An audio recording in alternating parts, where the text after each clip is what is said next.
The prosthetics world is a strange world. Once you start, you never leave. And for instance, here, I've been here for 20 years, and I'm still the baby of the branch. Really, I think there's only two guys that have been here less than me, and they've been doing 16 and 17 years. Yeah, we've all grown up together. Really, we all get old together here, and it's never changed.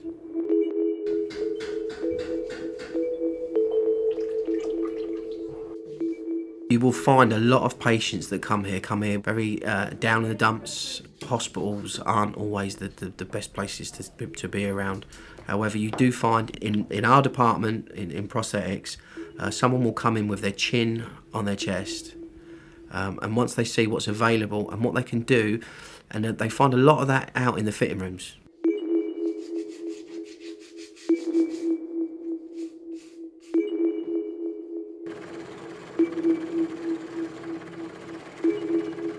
A young guy will come in depressed and down and sit there and listen to these old guys who are still walking around on metal limbs that, they wouldn't dream of swapping for a leg that costs £20,000 because they're happy on what they've got.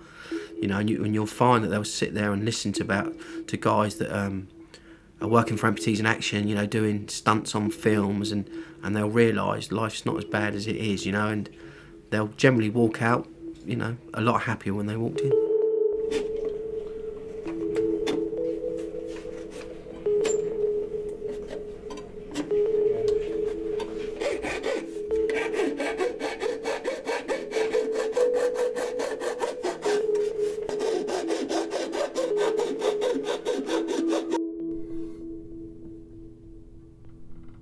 The thing is with modern technology, it's going to cost a lot of money. For instance, the C-leg is about £20,000, but it is the #1 microprocessor limb on the market. But not everyone's suited to the C-leg. It's a high-activity walking limb. It's not a running limb or anything like that. It's purely for walking everyday life. But yeah, the funding from the NHS does restrict on what you can get.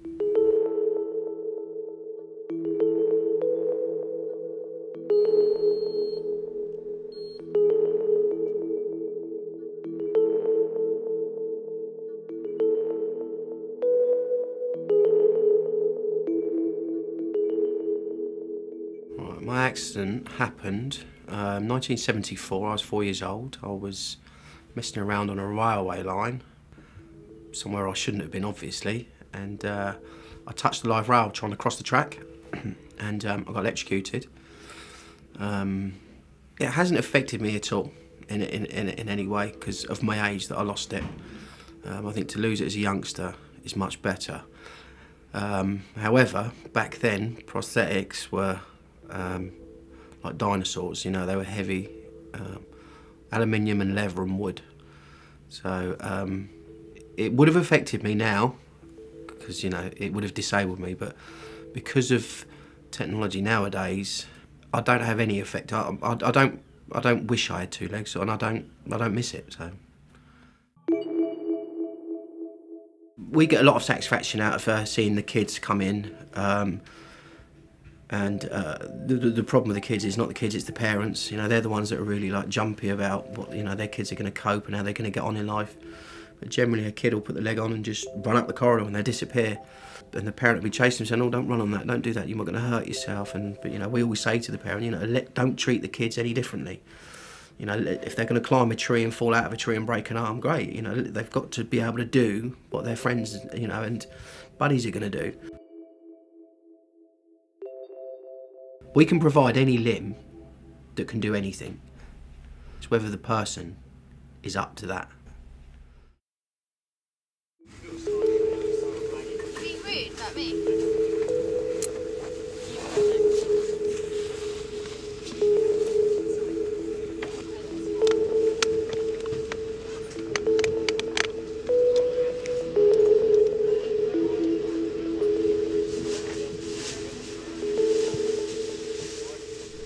I was blown up on the 9th of February 2007 in a snatch armoured Land Rover. Basically driving down a road, bomb went off at the side of the road, and I honestly thought it was from the other side of the vehicle. I felt a thud, saw black smoke, and my eyeballs shook for about 10 minutes, but I wasn't in much pain at all, so I didn't realise so much that it was me. I kind of thought it was from the other side because the guy next to me was making quite a lot of noise and stuff like that. So I knew we'd been hit, but I thought I'd got away with it really. I'd felt a thud, I knew something had hit me, but I kind of thought it'd come through him and then hit me, so I wasn't too bad. Anyway, he dropped to the floor and I went down to try and help him, do a bit of first aid, and that's when I realised that my leg was gone. It was still attached loosely, but obviously as soon as I put weight through it, you know, it's not attached properly. And I remember it just being numb from my feet all the way to my belly button. I just couldn't feel anything.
I think the last count was around 5,000 seriously injured, and then probably 2,000, 3,000 of them will be very seriously injured, so amputees and above.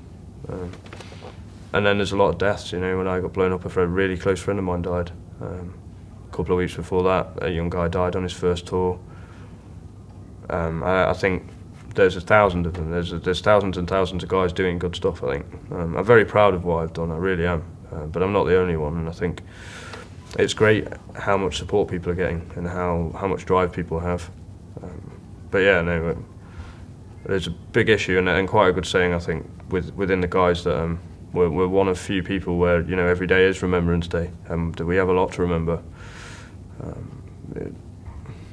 There's thousands of them. There's loads of people with good stories. I have guys who climbed mountains, climbed Everest, crossed oceans, it's inspiring for me, really, because you're trying to keep up all the time, trying to beat the guy that you were in the bed next to. My life's nothing, really. I just wanted to go forward. I'm lucky with the opportunities I've had, and I'm very proud of what I've done with them, but there's far better stories than mine, I think. I broke down once, actually, in physio, in prosthetics. I had to walk out, and there was this lad, and when you first go to prosthetics, you get this cage thing. It's like a false leg, but not a false leg, just an inflatable bag, so you get used to putting weight on your stuff. And there was this lad on that fucking cage, and I broke. Because I knew exactly where he was, I knew exactly where his mind was. It was the same leg, it was the same injury, do you know what I mean? And he was 18, 19 as well, and I just thought, fucking hell, son, stand by. But yeah, it breaks me every time I go. It breaks my heart.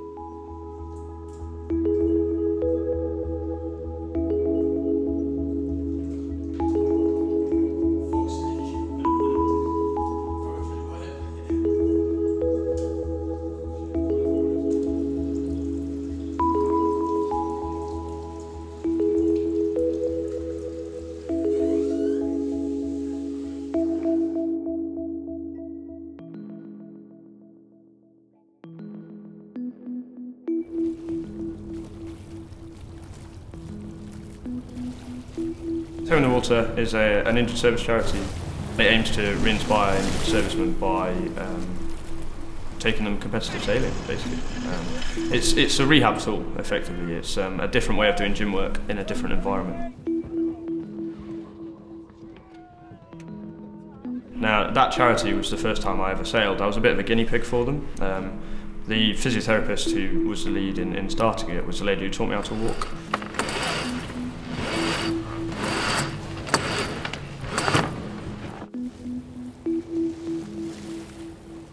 Chris would definitely be somebody that I would now call a friend. He's a very entertaining character.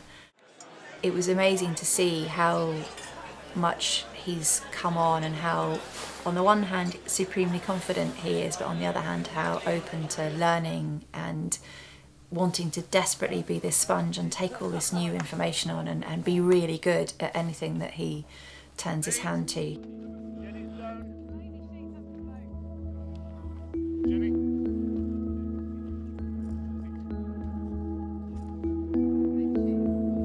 Go up round and just pull it down. Just pull it that way. See how it's sliding down? Just pull it so it goes. Yeah. Stop.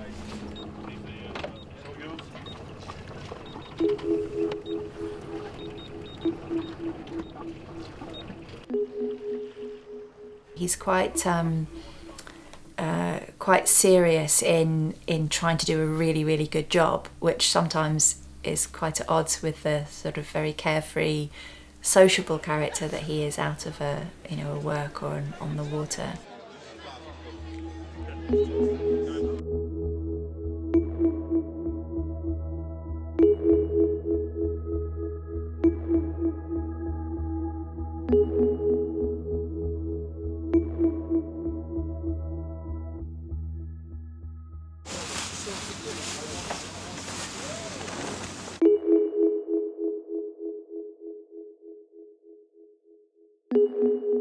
Chris, I think he's been with Tow pretty much from the start, as far as I gather, and he's only a single leg amputee, and it's very good inspiration for guys like myself and other amputees, soldiers, to come down and see what he's done with Tow, and he's gone on to do his yacht masters, and then now he's at uni in Portsmouth sailing every day in the uni, so it just proves that it's quite possible for amputees to get out and sail and do things. I was quite excited about the fact of being able to get back and sail, but also a little bit sort of cautious about what I could do on the boat, and at some points on the boat, like this week and last time I come, where I can't do anything to help, I just have to sit there, which can boil your blood a bit slightly, but it's not one of these things. It's more fun than agonising pain times. I was out on Herrick 11 in Afghanistan in 2010, and I detonated a device with my left leg which took it clean off at the incident, and then later on in hospital they took my right leg off, and that was straight back to Birmingham to Selly for 9 weeks, and then 9 weeks there I moved on to Headley Court, where I've been since the past 2 years, and I've come to Tow in the water now twice as a part of my rehab programme.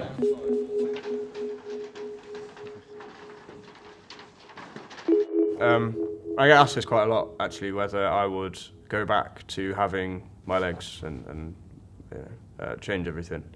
I would and I wouldn't. I would like to have 2 legs, obviously. I would like to be able to be more agile. Like if I sailed with 2 legs, I could do it 10 times better. There's no argument about it, and I would love that. But I wouldn't do that at the loss of everything I know now, really.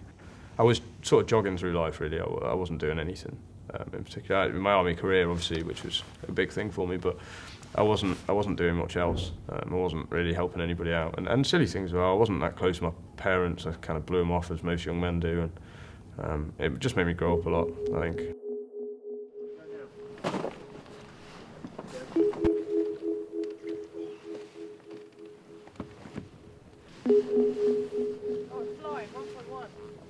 I've done things I'm really proud of. I got into uni, I got my A-levels, I got my yacht master, I've done all these sorts of things, and I think I've grown a lot in the last 5 years, more than most people I know at my age, actually, because I've had to do things 3 times harder, you know, sometimes. But yeah, no, I wouldn't go back. I definitely wouldn't go back. Although I'd quite happily have my legs back.